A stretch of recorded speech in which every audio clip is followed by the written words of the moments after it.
ani waxaan rabay inaan gaaro Baydhabo arrintan ugu socdayn waxay ahayd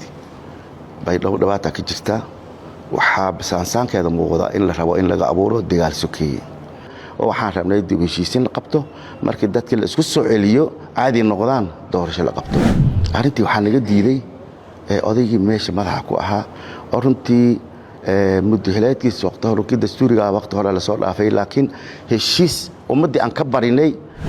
waxaan ku ballanay asiga shalay khamiista arbacada rabay inaan tago marka waxa igu yiri khamiista inuu imaam shalay tii aan ku diyaar garoobay staafkayga hormaray anigana maartay airport-kan tagay diyaaradii horaaba la soo celiyay waxa la yiri arintaas walaalkay waa ugu digaya akhyaarta sharafta hortiin waxaan idinku sheegayaa arintaas wax la aqbali karo ma aha walaalkay waxaan u direeyaa arintaas aan ugu digaya waxyaalo yar yar oo hadda runtii aan arkaayo oo dad rabaan inay dhibaato abuuraan waa u jeeday shalay maalinta shalay soo dhaafnay oo khamiis tahay ani waxaan rabay inaan gaaro Baydhabo arrintan ugu socdayn waxay ahayd Baydhabo dhawaata ka jirta waxa basaansaankeeda muuqda in la rabo in laga abuuro dagaal sokeeye waayo hore waxa ugu dhaceen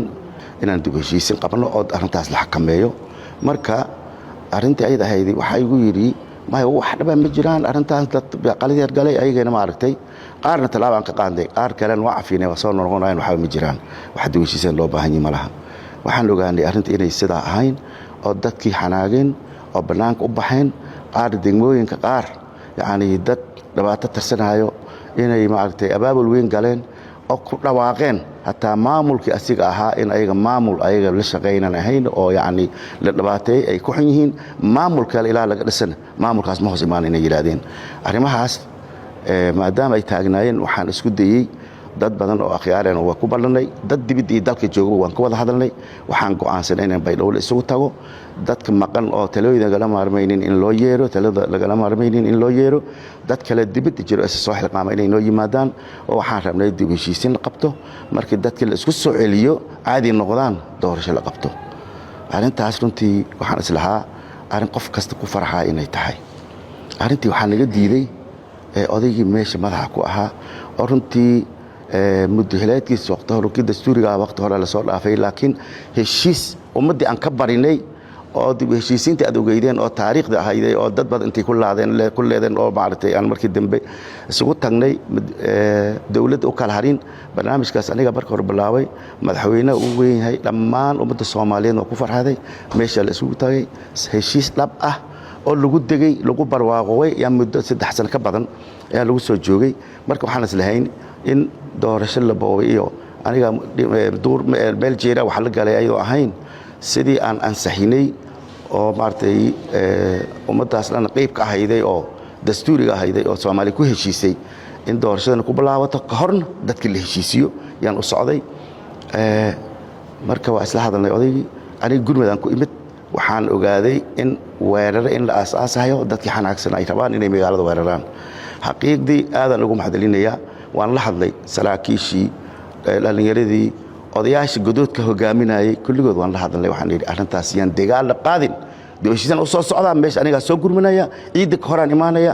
waqtigii tikidkayga hal maalin ka dhanaa marka waxaan codsaday in la soo hormariyo waan meesha tago waxaan ogaaday abaabulka meesha ka socdo hadaan laga gaarin mar islaayay oo dhawaatada si xumaatay inaan la gaari karin marka waa soo orday dad badan waa la soo hadlay marka odaygan waa yimid waa maqnaa waxaan ku ballanay asiga shalay khamiista arbacada rabay inaan tago marka waxa igu yiri khamiista inuu imaam shalay tii aan ku diyaar garoobay staafkayga hormaray anigana maartay airport-kan tagay diyaaradii horaaba la soo celiyay waxa la yiri airport-ki intaasoo baabuur ah qaar baabuur ciidan oo qorsaarin yahay airport-ki la soo dhigay wax imaan kar ma laha wax alla wixii yimaadeen wixii ku dhacay mas'uulka ah warqadna habeenka soo qoray Abdulaziz wuxuu yiri wax imaan kara dhanba maraha arrintaas ilaa xad waxaan islahaa ama la kala xishoon doona yaan islahaa markii dhalinyaradii staafkayga hormaray diyaaradooda hadaa soo degdaan yaa weylag leeyahay airport-kana taasoo baabuur la soo dhigay baa maartay taawarkii la soo hadlay bayloodkii saasay ku soo noqdeen saasaan ugu baaqnay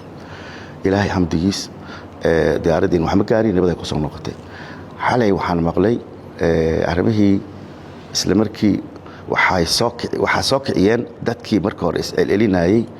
oo islahaa dib u heshiisiinta ka dhur sugayey xalay magaalada waxaa la ii sheegay in lagu dhintay oo dagaal ka bilaawaday arrintaas aad baan ugu nahay ilaahay waxaan ka barinaynaa in ilaahay arrintaas naga qaboojiyo waxaa kale hadda maqlaayey cabdiciise wuxuu rabaa inuu intuu meel fadhiisto liis qorqoro xildhibaana diyaarsada inuu yidhaahdo oo ku dhawaaqo waxaa kalaan hubsaday odayaasha markii hore lagu gabin jiray odayaashii ma meeshay joogaan dadkii oo hataa ayadoo sharci ahayn taas naftarkeeda yani iska tahay garjajeex iyo sharci darre ay tahay oo wixii lagu heshiiyey ummadda Soomaaliyeed ku heshiisay asaga qayb ka ahaa oo sanadkan aan ku mashquulaynay 2 sano ilaa 3 sano ku dhawaad aan soo wadnay la garamarayo haddana waxaan ogaaday dadkii ma joogaan odayaasha dhaqanka taa ma joogaan qaar xamar ay joogaan qaar shabeelle hoose jiraan qaar bakool ay jiraan 3 sano ku kalmaqan yihiin dad yar oo reer Baydhabo ah meesha jooga waxaa leeyahay waxaa la bilaabay xalay dhan lagu mashquulsanaa in hebel adiga ma ku qoraa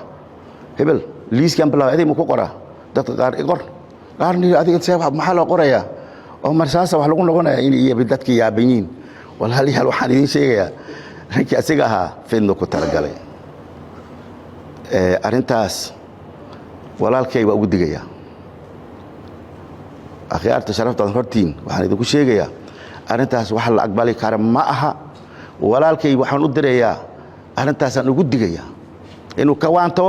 meel ka fadhiisto dadka kala mid yahay cid xaq u siisay inuu ilba qorqoro haddii qof kasta waxa qoran meel fadhiisto aan 100 kale qoro asna meel ku qoro 90 qoro mid kale 80 soo qoro masaas wax lagu noqonayaa wixii Cabdiciise qoro wixii baartay qof kale iska socota inta meel soo qoro isku mid waay wax la aqbalayna ma aha walaalihii Soomaaliyeed batiin madaxda dalka tihiin arrintaas inaad ogaatiin marxaata ka noqotaan waxa intii meel fadhiisto shakhsi qorqoray ilaa loo ma aqoonsanayo waa ku tumasho xuquuqdii ummadda Soomaaliyeed iyo dadkii xuquuqdu u lahaa inay dadkii rabaan soo doortaan shakhsi meel badan la isku dayay waa lagu khasaaray waa ka duwan tahay wal meeshan meedii kale waa ka duwan tahay meel taladeed hal qof joogto ma aha marka walaalayaal taasna waxaan hortiin ugu sheegayaa inaad ma artay qof kasta qayb ka qaato hadduu asaga waa shay annaga dhabarka qabna aqligan qabna aanu ma waalanin laakiin waxa ka sii daran ayadoo magaaladii 40 koon la fadhiyo degmooyinka kulli gaar soo abaabuleen oo yiraahdeen ma aragtay Cabdiciise maamulkiisa waan ka baxnay dad hantadooda intii la balaqaystay magaalada lagu dhaxwata marka qof dhaqanka Soomaaliyeed wuxuu yahay qofka hadii dagaal masla qof oo isdagaalaan hal mar oo duluf laga qaato Soomaaliyeed waxay ku dhaxaysaa markii la soo yimaado heshiiska horta waa galeen horta furkayga hal isoo alaabtii laga qaatay bal iga haysta alaabtaas markii la soo celiyo ayaa waanta bilaawata shakhsi asaga lamid ah mase shakhsiyaad lamid ah ya xoolahooda intii la qaatay gurigooda looga tagay waliba dadaan dagaal ku jirin ya magaalada uga dhaxmashaahayaa waxa la leeyahay si aan galnimo arto waa ka arxad baan ogaada waxaan baawar hebel aan ka qaadanay la leeyahay dad adiga kula mid ah xuquuqdaad leedahay leh oo walaalka ah ayadoo tii taaganta aan rabno inaan heshiiska aan u fadhiisanana la laga diiday haddana waxa lagu sii daraya meel baan fadhiya haddana dadkaas wixii meetari lahayn anaa u qoraya kuwii aan dilay miidkooda waa iyaala kuwii ma aragtay cararayn duurka joogan haddii kii meetari naa qorqoraya walaalayaal waxaan rabaa arrintaas ogeysiin baa idinku siinaya dadkii Soomaaliyeed meetalaya tihiin arrin la aqbalaya ma aha walaalkay waa ka waaninaya inuu arrintaas ku sii fogeynin baan ku waaninaya man la aqbalayo man la aqoonsanayo xilbaan sidii lagu xulin lahaa taladeeda dadkaas u fadhiisan doona dib heshiisna ku hormarayna dadka isku soo celinayna markii dadka isu yimaadaan maalmaha soo socdo ya kadib waxaan sameeynaa doorashadii aan balaawno haye yaa mudan qaabkee loo maraya qaabkii dastuuriga ahaa horey ayadoo dastuurka Jarmal waxa dhici jirtay in intii maartay arrinta culays la dareemo qaab lagu heshiiyay lagu doortay taa waa jirta laakiin waxaan la ogolaan karin qofkii qorigiis magaalada ku dhaxaysto airportka tigniga dhigtay oo yaani dadkii qaar u dhintay qaar u dhaawaca qaar magaal banaanka ku haya oo gaajib banaanka ku hayaan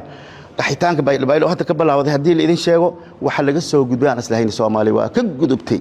dagaal sokay iyo qax in laga gudbaan u haystay maanta qaxga baylo ka socdo aadi maaha walaalayaal arrintaasna waxaan idinku sheegayaa dadkii wax ka qabasheeda lahaaba tihiin saas idinku sheegayaa maartay ayadoo maanta maalin farxad tahay ii tahay oo ummadda Soomaaliyeed marka hore dhawaatanaydeen hadan islahaayeen soonkan nibadad ku soo soonteen gurihiin ku ciideysnaayeen iyo hadda dhaxal lagu jira meeshaas taas maaragtay dhibaato dhacday weeye waan aadaan ugu xunnahay waxaan leenahay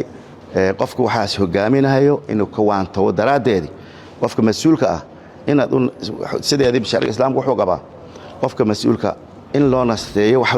wanaagsan loo sheego lagu la taliyo iyo in loo duceeyo islaamka soo qaba asina waxaan leenahay Allah ka soo hanuuniyo ummadda guumaadka ku haayna inuu ka haro inuu garto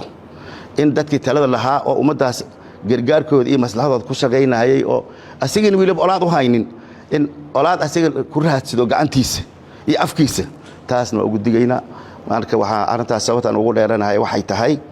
waxaan u jeedaa arin hadda fudud la xalin karo in la sii fogeynayo oo dhibaato meesha ka soo socoto ummadaas ilaahay oo dhamaanteena ilaahay maartay dhibaatada naga bixiyo abaarta iyo olaad isku darsantay Allah naga bixiyo olaadad waa wax dhamaanaysa hadan maartay hadii dadka magaalada Baydhabo wili waxay kaga duwan tahay magaalooyin intooda badan dadkii magaalada deganaa iyo dadka ku soo qaxay ama asligiin ama ku soo qaxay badan ayaga had waxay bilaabeen inay dib u guuraan waqtiga arteen gaajadii dhibaato jirtay inay gaar dameer ugu guuraan mee 90 kilomitir 100 kilomitir jirtay inay arday lug baxanad ayadoo wiliba jidkan looga jiro ay ka baqayaan marka taasna maartay arin dhacdo usbuuc oo soo korortay weeye ilaah baan ka barinaa ilaahayna qaboojiyo tawfiiq ilaahayna siiyo muwaafaq ilaahayna siiyo ummadda qalbigeeda ilaahay isku soo dumo ilaah baan ka barinaynaa marka hadii sida maartay imaamka khudbadiisa ku jirtay hadii liscafiyo listafarsado baad uu sheegay faqultu astaghfiru rabbakum innahu kana ghaffara ilaahay wuu leeyahay ani maartay istaghfirtaan innahu kana ghaffara ilaahay waa dimir dhaafay waa idin dhaafaya waxa kale lagu daray yursil as-samaa alaykum bidirharan ilaahay waxa idin soo diraya samad idin ku soo diraya madar bidirharan oo darar keeno bidirharan wa yumdidkum bi amwalin wa banina istaghfirtu waxa idin badinaya maal iyo awlaad buu idin badinaya marka maartay istaghfirtu albadisaan ilaahay subhanahu wa ta'ala leeyahay ilaahay waxaan ka barinaynaa ilaahay tawfiiqdan waafajiyo ilaahay dambiga naga dhaafo cibaadada la soo maray ilaahay naga aqbalo kumiyaasha la afinaay ilaahay nagu daro qof kasto qolooc ku jiro xumaan ku jirtin ilaahay uu toobad keeno ilaahay waafajiyo inuu ka tanazulo bilaayid qof kasto bilaayid xasuusino inuu dad dhabaatay ku fikirayeen inuu ka tawbad keeno